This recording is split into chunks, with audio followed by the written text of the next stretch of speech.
Rao's dental ఛానల్కి స్వాగతం, సుస్వాగతం. చాలామంది రాత్రుళ్ళు పళ్ళు కొరికే అలవాటు ఉంటుంది. అంటే వాళ్ళు నిద్రలో పళ్ళు కొరుకుతూ ఉంటారు అన్నమాట. అంటే పట్ పట్ పట్ అని కొరుకుతూ ఉంటారు. అది పక్క వాళ్ళకి చాలా డిస్టర్బెన్స్గా ఉంటుంది. అంటే వీళ్ళు పళ్ళు కొరుకుతూ ఉంటే పక్క వాళ్ళు లెగుస్తారు, కానీ వాళ్ళు మాత్రం గాఢ నిద్రలో పళ్ళు పట్ పట్ అని కొరుకుతూ ఉంటారు అన్నమాట. ఈ విధంగా పళ్ళు కొరకటం వల్ల ఏమవుతుందంటే పక్క వాళ్ళకి డిస్టర్బెన్సే కాకుండా వాళ్ళు పళ్ళు కూడా అరిగిపోతూ ఉంటాయి అన్నమాట.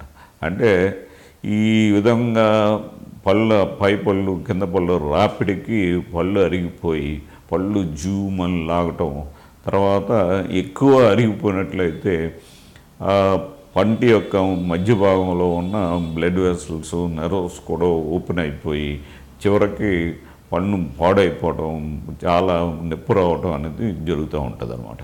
కాబట్టి ఈ విధంగా ఎవరికైనా ఈ పళ్ళు కొరికే అలవాటు ఉన్నట్లయితే దాన్ని పక్క వాళ్ళు ఏంటంటే మాన్పించేలా చేయాలి. అంటే వాళ్ళు పళ్ళు కొరుకుతూ ఉంటే ఈ పక్క వాళ్ళకి మెలకు వస్తూ ఉంటుంది.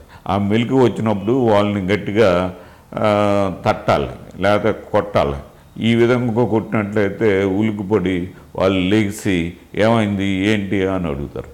అప్పుడు నువ్వు ఇలా పళ్ళు కొరుకుతున్నావు అది ఇది అంటే, అవునా సరే ఇంకా నేను కొరకను అన్నట్టుగా మాట్లాడి మళ్ళీ నిద్రపోతారు అన్నమాట.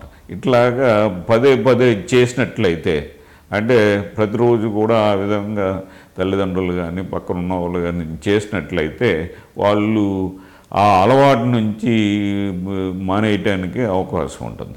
అట్లా కాకపోతే ఏమవుతుందంటే పళ్ళన్నీ అరిగిపోయి పళ్ళు పాడైపోయే అవకాశం ఉంటుంది. దానికి ఒక ఈ క్లిప్పులు పెడతారన్నమాట.